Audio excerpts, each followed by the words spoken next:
Yes, we're live. We're live. Awesome. So here we are, finally. Ms. Sherry, I can't thank you enough for being here, but here we are and we're gonna make it happen.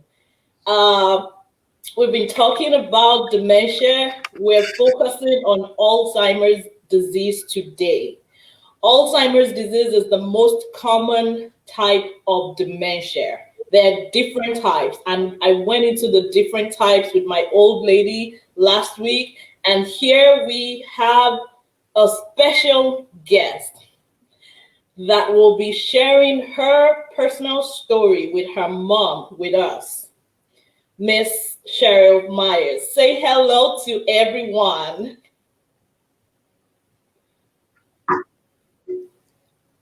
Hey, say hello. Hi, everyone. Great. Welcome to our moment. We with the Mental Health Awareness with Dio. Yes.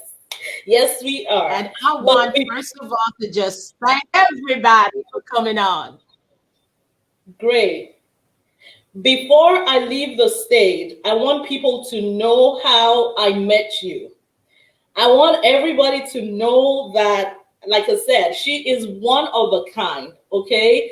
When I chose to volunteer for the Alzheimer's Association as a community educator, I'm also the volunteer Alzheimer's Association ambassador for my district in Texas, District 22. Yay! And they told me, hey, before you start going to the community, you have to go observe um, our our community educators. They've been wonderful. You just have to go see what they've been doing before you start going out on your own. And then I was blessed enough to be assigned to go observe Miss Sherry. And I had a great time. I was looking at her, couldn't get my eyes off her.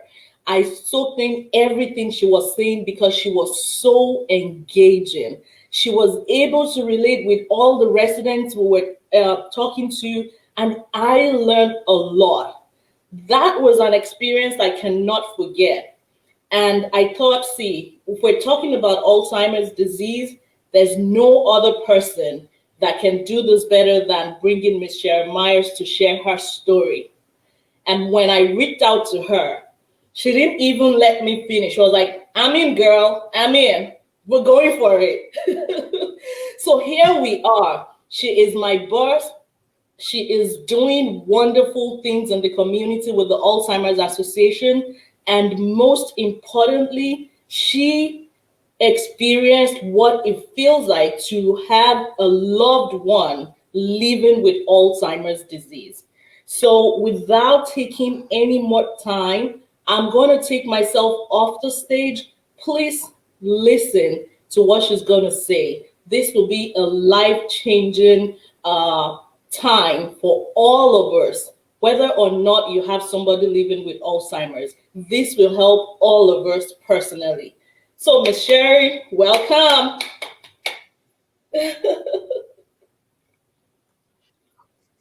Thank you, Miss Dio. Oh my God, you are amazing.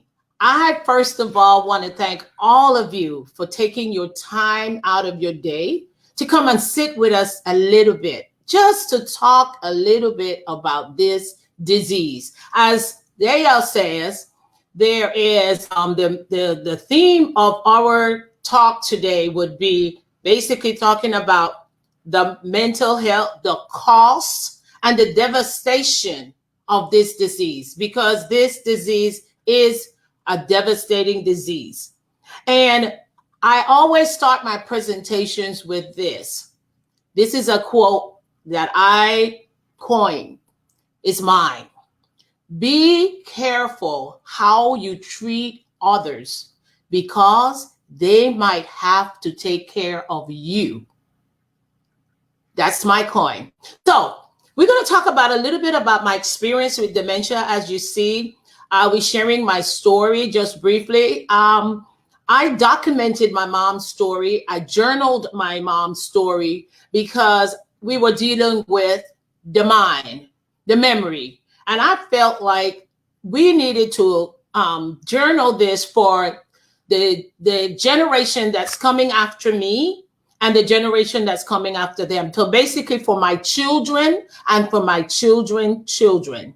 First, I want to mention that dementia of the Alzheimer's type is costly. And not only costly in monetary way, but it's costly to a family. It's costly to the person. It's costly for the whole experience. It's emotionally costly. But we can survive it. And we have made great strides in understanding this disease. You would hear me make comments about Alzheimer's, but I would tell you dementia of the Alzheimer's type. Because I've seen Dayo, she has done a couple presentations where she lets you know there are several types of dementia. But the one that is more prevalent right now is Alzheimer's. So that is a type of dementia. And when we are concerned, we make it an issue that should force us to become more informed. And in particular, in the situation of illnesses, as we can understand and become better prepared when willingly, and I'm going to tell you, some of us are going to experience it unwillingly, participating as it comes into our lives, sometimes at our front door. So some of us might have this experience that may not be fun.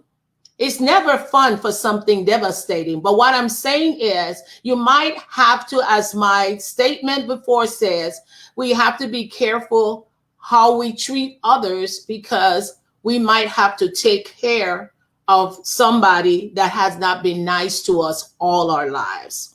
So this is a phrase that we hear all the time also too. A mind is a terrible thing to waste. Well, what about when unwillingly we lose our ability to use our cognitive imagination, thinking, intelligence, judgment, language, and non-cognitive aspects such as our emotions, our instinct. So what about that when we unwillingly do this? So what about when we look at situations and we say, I didn't know, I wish somebody would have told me something. I believe I came today to give you hope with my story, because all I can do is tell you my story. And when I repeat other story, it is still their story that they told me that I can tell as part of the process, because my story might affect you. My story might wake up something in you that just like we speak and we tell stories. Our ancestors tell stories. Our grandparents should tell us stories. So why not tell the story so that you and I can learn what we need to talk about, what we need to share. No more whispering. Shh, no. Alzheimer's is not to be whispered. Oh, they have dementia. We don't talk about that. And we keep it a secret. It's a family secret. The person is in the back room. I come from a culture that, let me tell you a little bit about myself. I was born in Panama, the Republic of Panama, Central America. My mom was born there too. But her mother came from the island of Jamaica. So she came and migrated to Panama City. And then my mom was born. And that's where I was born. And then my mom migrated to the United States of America. She started working because in Panama she retired. She became widow at 40 years old with 5 children. So when she left Panama, we were already teenagers. She came to America, and then she, as we call it here, we sponsor each one of our family members. I was already married, so my mom didn't sponsor me, but she sponsored my sisters. And I came to the United States. I say that to say is, we all have a journey in which we are on. I thought, okay, we migrated. I never thought about dementia. My husband and I decided a long time ago, without my mom knowing, that whatever happens to our elder parents, we will take care of them. We were willing to bring them in our homes with us, with our families. That's what it was, a thing in between me and my husband. We didn't share it with our mothers, nor our siblings or anything. But little do I know that I would be journeying with my mom, not only in her old age, but I was okay with taking care of her when she get older and can't live by herself and want to be around her children or grandchildren. I was willing to do that. I did not envision dementia. My mom was a healthy woman. She walked every day 2 miles, even in her 70s. My mom ate well. She didn't like fried foods. The only weakness my mom had was drinking nectar juices, and she liked sausages, wieners especially. So that's the only weakness she had. Oh, and I forgot, ice cream. Love ice cream. So my mom is considered a healthy person. So when this came to our doorsteps, mom was still working at the age of 75. She worked at her church, and she was a religious education teacher. So her long-term memory, great. What happened is she started to experience something that she didn't like. She thought people on her job weren't liking her anymore. She had become a little paranoid. My sisters and I decided, okay, mom, since you're just working this little part-time job, it's not supposed to stress you out. So what we're going to do is you're quitting. Because mom did a part-time job after she retired was to make money so she could travel. Mom traveled all over the world.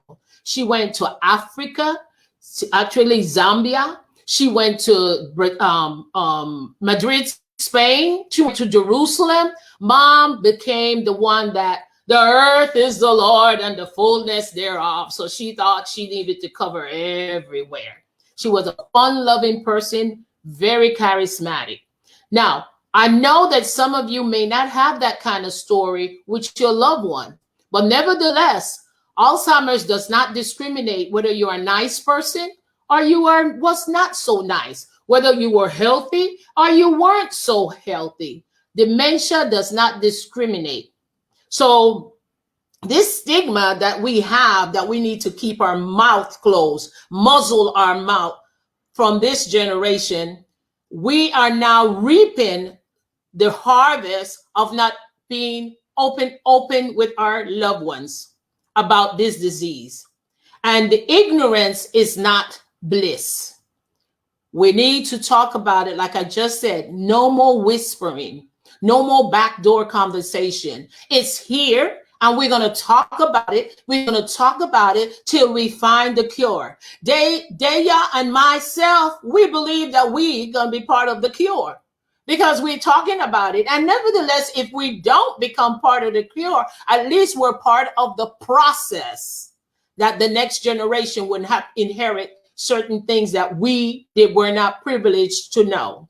Now, my grandmother from Jamaica, born and raised in Jamaica, not raised in Jamaica, she came to Panama.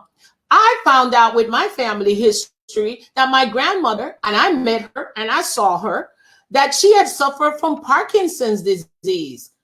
And then she had a fall, broke her hip, and then it passed away.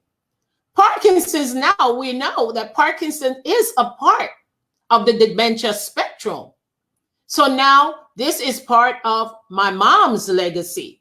So mom developed dementia, diagnosed at the age of 75. That's when she started displaying these things. And when we asked her to stop working, mom lived in her apartment by herself, and we visited. She lived in the same city with me in Houston, Texas. I'd catch a bus, go places, do things and all that.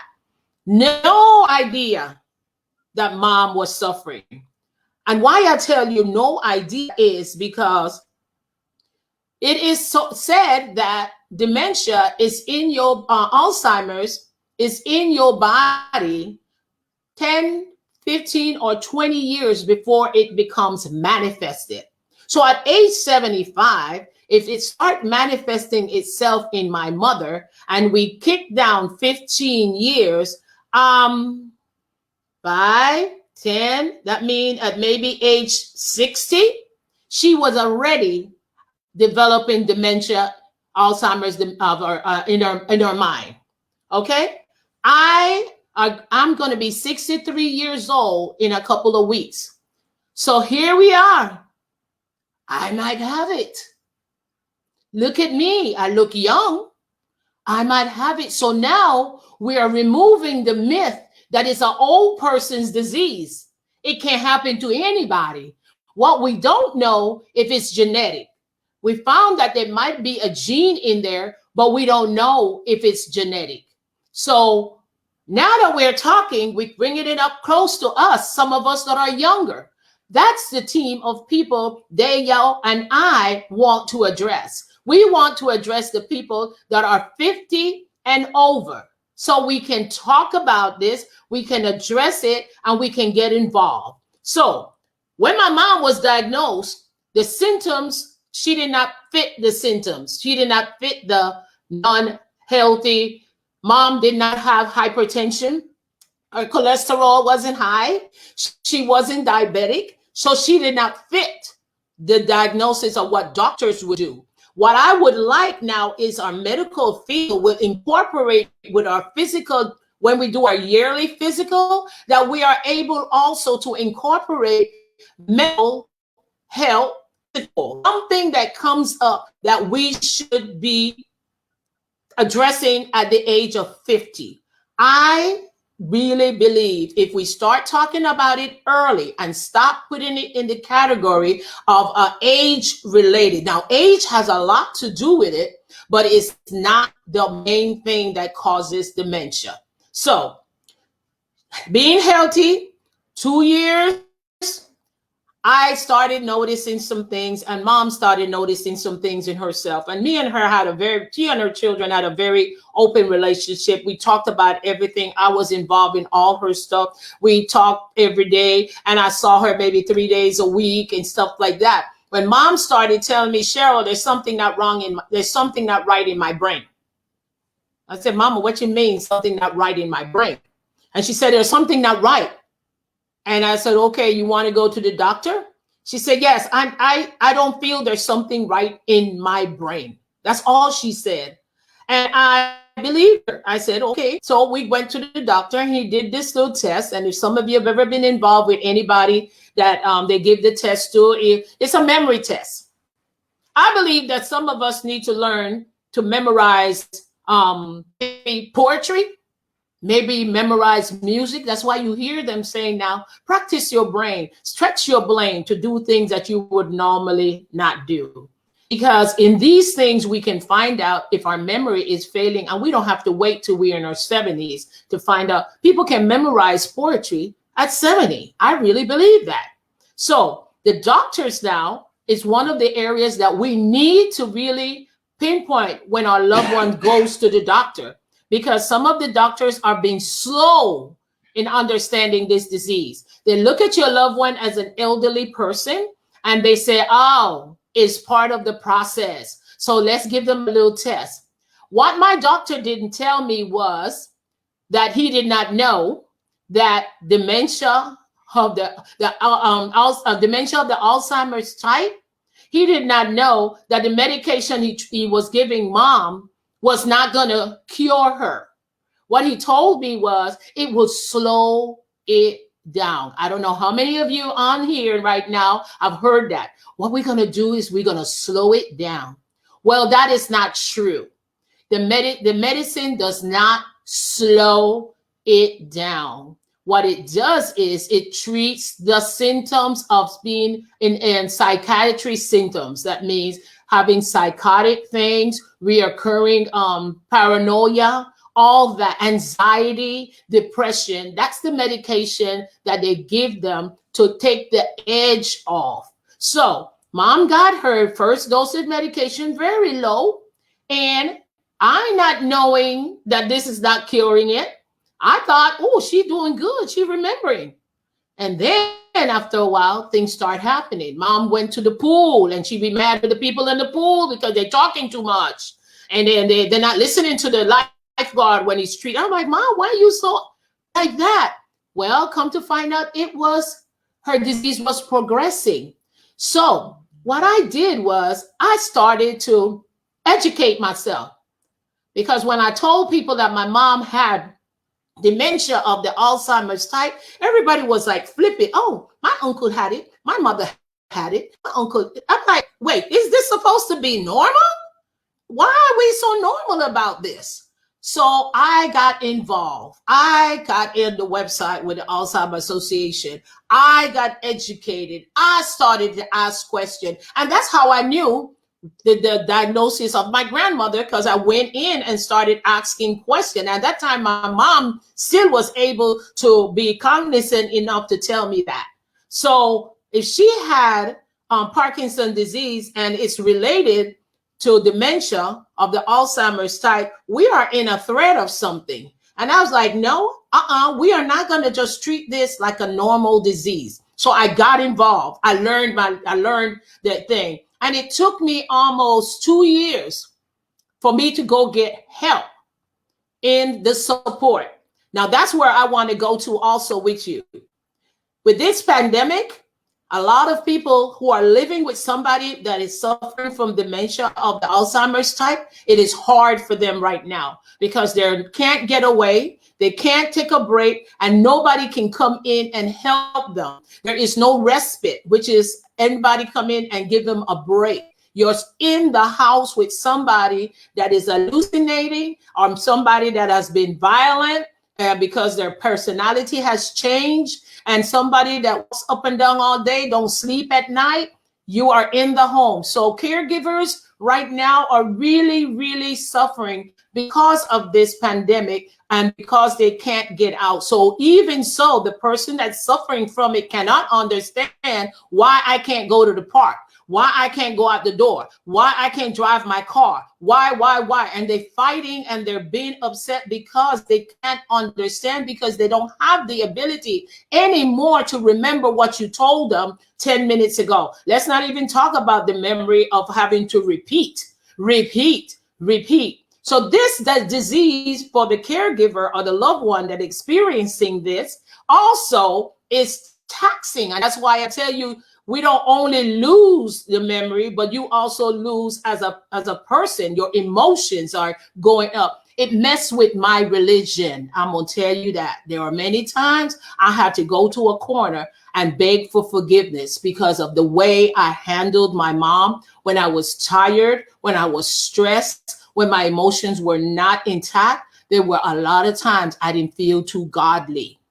And I have to confess that. And it happens. You go into anger, you go into frustration, you go into a lot of distressful things that you never thought you'd ever do. I love this woman dearly. And the things that I thought of are the things that I held her accountable for. Sometimes I had to forget because her demeanor wasn't changing. Her face wasn't changing. Who she wasn't changing, but her memory was. So dementia is not that you lost your mind. You lost your memory.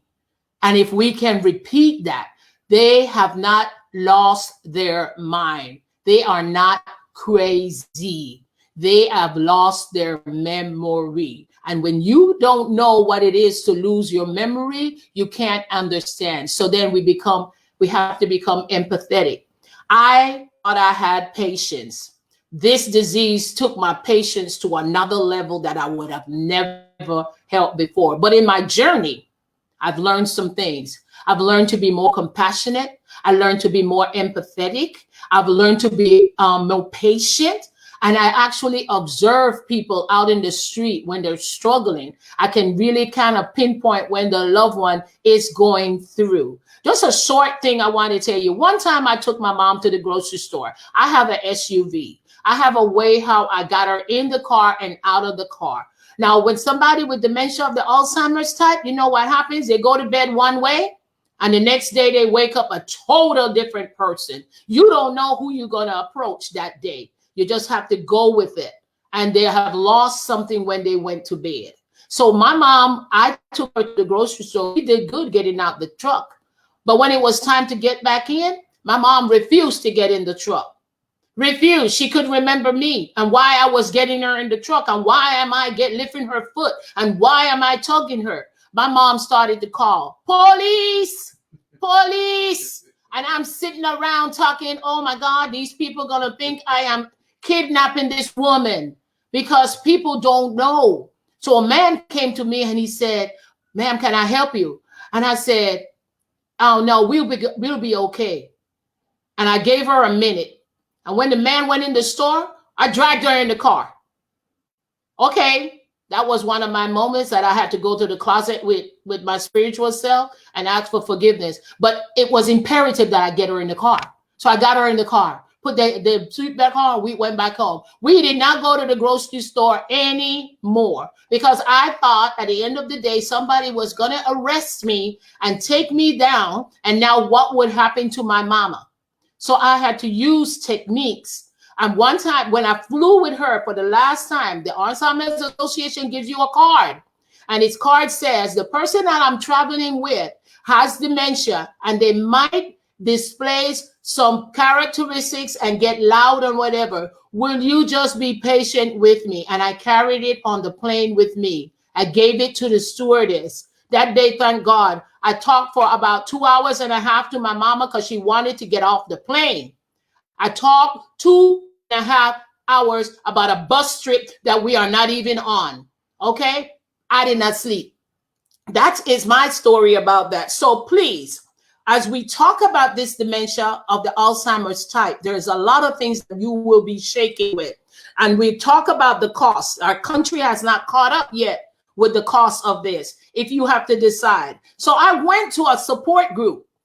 2 years after, I finally went to a support group because as I told Dejo, I did not want to go to a group of people that all are going to talk about it in a circle. Oh, well, I have a person I'm taking care of dementia, and then I have to say my name, and then everybody repeat, welcome to the class. I didn't want that. My perspective was wrong. I actually was so impressed and so encouraged by some of the stories and some of the techniques that people use to handle their loved ones, because there's no one size fit all. So you get techniques, you learn, you talk, you open your mouth, we whisper. We opened our mouth when we were angry, frustrated. There was a safe place. And I met these people twice a month, and I had safe haven for 2 hours twice a month, but it helped. And so at the end of the day, I want you to know that go for help, ask for support, ask your family members. Don't be quiet with your friends. Tell your friends what's going on. Let them call you on the phone and just talk to you, because sometimes you're in a home and you're not talking sensibly to somebody. So you just need somebody to talk a little sense to you. Watch your energy. Watch your physicality. Have fun. Have fun. There are times that I've laughed about certain things my mama did. I had to laugh, but with other people, it will probably be, that is not right. You should not laugh about that. But I have to find the fun in this. So I hope I'm helping somebody in my journey, in the journey that I have. Dorothy was diagnosed in 2010, and she died in 2016.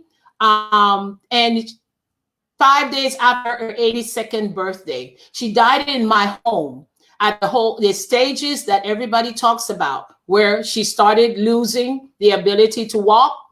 Then she started losing the ability to talk.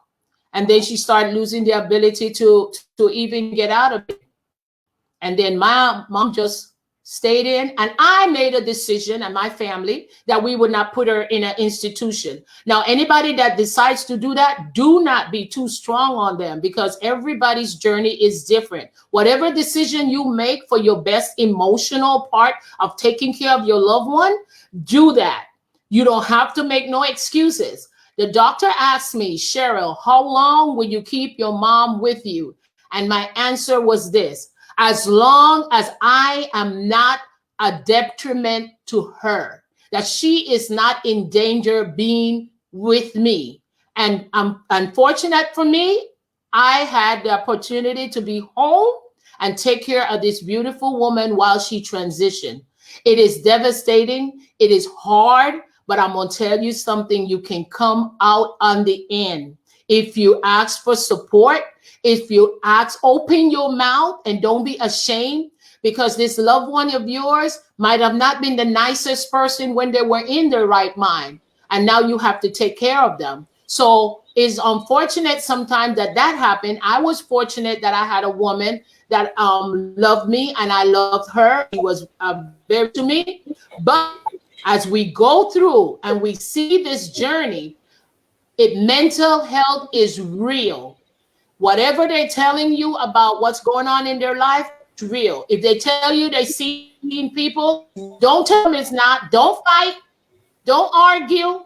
Don't do none of that, because it is real to them. And we have to put ourselves in our place. The last thing I want to tell you is my daughter asked me, Mom, you concerned that you will get dementia? What I answered her? No.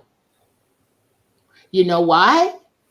Because I would not have any memory that I have it. And if I don't have memory that I have it, I have to cling to the fact that I said all my journey, I said I had to be careful how I treat others, because they might have of me. So with that, I thank y'all so very much for listening to me on the story of Miss Dorothy. So much things that I could tell you about Miss Dorothy. But one thing I can tell you is had this journey that she went on, and she took me along with her so that I one day could be on this avenue right here, letting you know that you can come over, you can get over to the other side.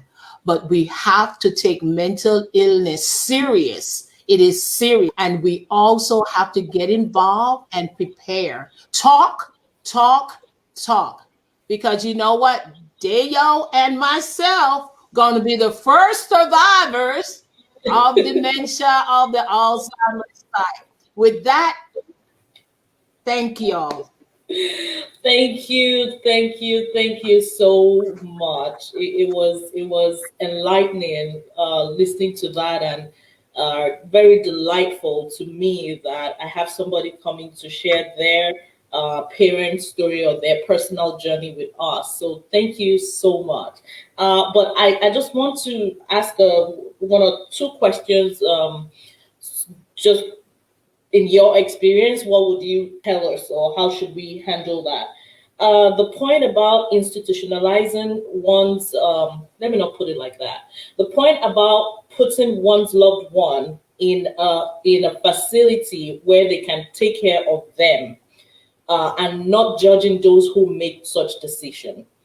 I want you to say that again, so nobody is blaming anyone for whatever decision they make. You mentioned it, but I want you to stress it. And the second thing is, for those who have their loved ones at home, it is not easy.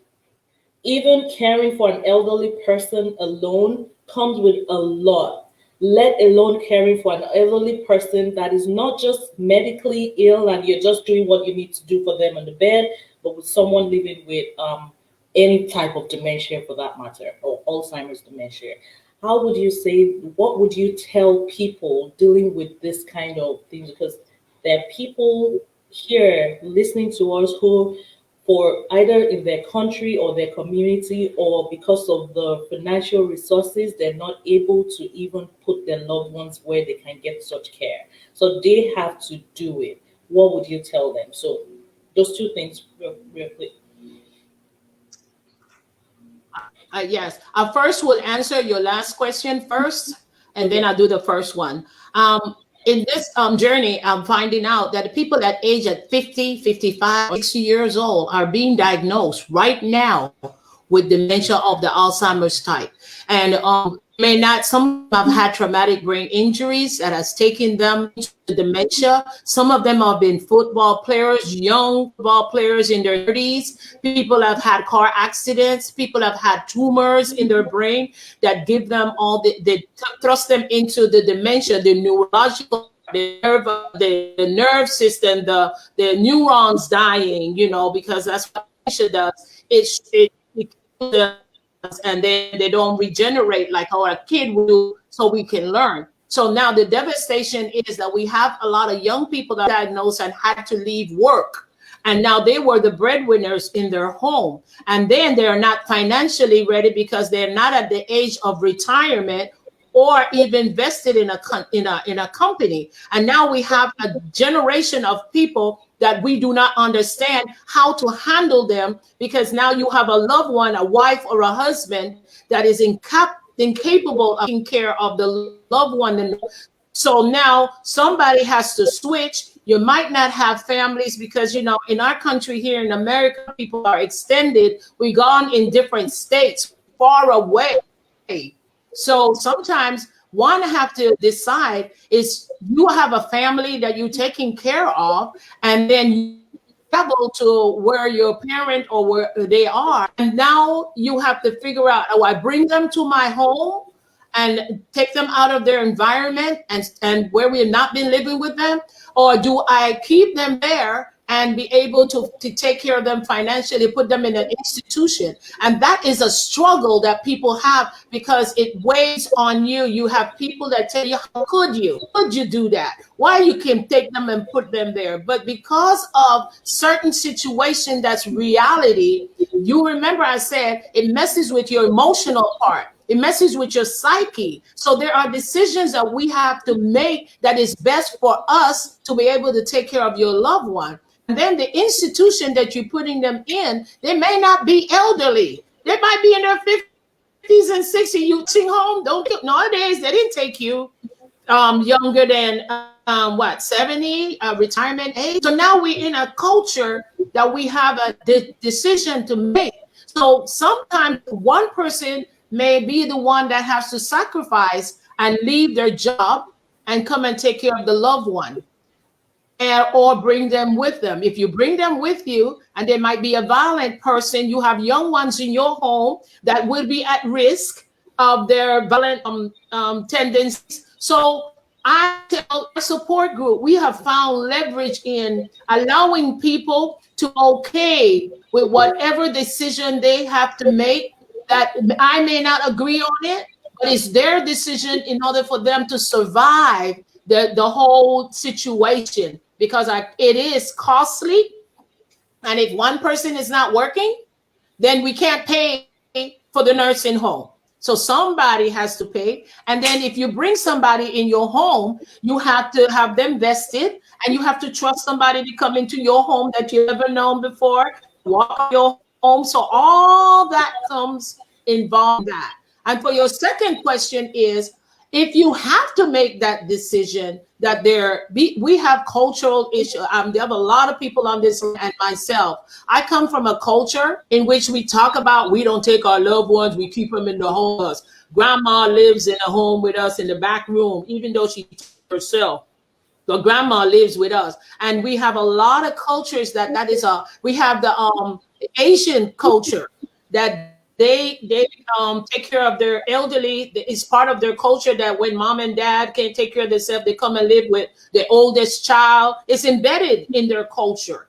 And now we have a set of people that are frustrated and stressed out because of our cultural background. The things that, one last thing I want to tell you before I say something. All these promises that we make, that when you get this way, I'm not going to put you in a nursing home, or I will, I'll put you in a nursing home. All these promises that we make hold us hostage.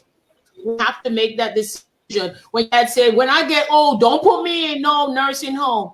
And then you, the rest of your life, you're struggling because you made a promise to somebody that even remember the promise.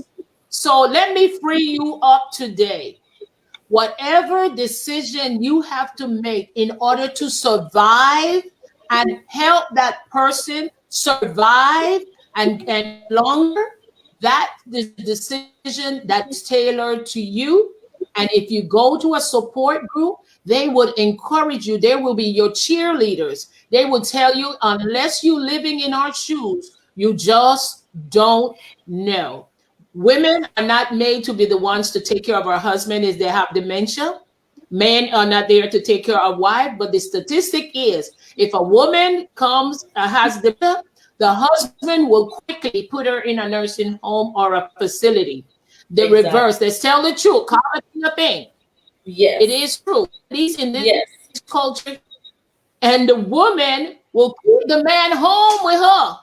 Right. And it will drive her down. She's aging the same way. She can't lift him up. She can't follow him around the house. She can't fight him off if he physically challenged. He hit her. He does whatever. She can't run down. And most of the time, she don't even drive. So I just want to let you know, free ourselves up of all these promises that we make that is unrelevant when reality hits her. No judgment. If you have to do this to survive emotionally and financially, remember, it's your choice to make and your choice only. Right. Family's going to tell you, going to have with your brothers and sisters who decides, oh, well, that's not true, whatever. But you know what? You have to come to an agreement. And one last thing I'm going to tell you, Daya, and all the group. When I had my family, I taught my family how to help me take care of my mother. They did not have an opinion how to take care of my mother. They followed my lead because I had to deal with her and she had to deal with a routine. So your opinion didn't really help because when you are gone, I still had her. So we learned real quickly, follow the primary person's lead and trust them that whatever you're going to do, you're going to help them help your loved one. Because if you are well, then your loved one is well. Right, right. Wow, thank you. I mean, you covered even a lot more than my question. And I like that you got to that part of when we have a sibling taking care of parent or a loved one or your dad, because sometimes it's even the children, they're coming to tell the mom, hey, this is the right thing for you to do for dad, or this is the right thing for you to do for mom, or the other way around. You know, children are coming, your nephew is telling you because they're in Australia and they understand something, this is how you should do stuff. When we have someone who has volunteered to take care of our loved one dealing with any kind of medical or mental illness, and in this case with Alzheimer's disease or any type of dementia, we should follow their lead. We should respect what they say. They are dealing with these people every time. And about the decision of whether to put our loved one or, you know, either older or young person that's coming, living with Alzheimer's disease, the decision to put them in a home or a facility where they can get help should not, we should not feel guilty about that. A lot of studies now, you know, a lot of studies about caregivers of people living with Alzheimer's disease is showing that, you know, they have very high cortisol level, the stress hormone. They're not breathing every minute. There's something going on, and that is not good for them. And we have so many people dealing with this. And so we need to take care of ourselves and make decisions that would not just put us in the backseat. I really do appreciate that. I think that's what another thing you mentioned is that going to the doctors. There are a lot of medical professionals in our group. There are a lot of mental health professionals in our group, and particularly for those who are medical professionals, in the United States, there's a lot of things we're doing, and in different countries too, I'm sure there's stuff going on. But here's what I will say. When we even go to see our providers, we should talk about this memory thing. We should want to have the test done. We should not object to having our loved ones doing cognitive testing. You know, if there's any, when they do the screening at the clinic level and there's a red flag, they can refer you for a thorough psychological test that will tell us what is going on, and then we can start planning, we can start intervention, we can start doing as much as we can do at that early phase when the person can still be involved, and we can go from there, than for it to just happen to us without us knowing where to even start from or just guessing what to do. So everyone who watched, who listened, who would watch the replay, thank you so much. I think we're going to round it up here, but I want you, tomorrow is Mother's Day in some countries. I know that it's not Mother's Day in the United States, but you talked about your mom. Tomorrow is Mother's Day in the UK and so many other countries. Can you say your last words, and let's wish every woman out there happy Mother's Day. Oh, wow, what a privilege. Well, happy Mother's Day to everyone that is celebrating Mother's Day. And in the world, we are celebrating women. So you get a double whammy. We are exalting women. We are exalting the fact that we are such a creative being. So I want to let you know, whether you're a mother from that gave birth naturally, or you are one that has been nurturing children or adults that you have birth of your own. I want you to know we appreciate you, and we wish you the best day ever, whether you have them near or far. And if nobody celebrates you as a mother, we want you to go get you a piece of cake, get you a soda, and sit on the table and wish yourself a happy Women's Month and a happy Mother's Day. Okay, thank you so much, Ms. Sherry. We did it, and thank you all for watching. Share this with people. Alzheimer's dementia needs our attention, and it's getting it right here. Let it continue with every one of us. Before I go, I'll remind you again, my mental health matters. What about yours? We'll see you next week.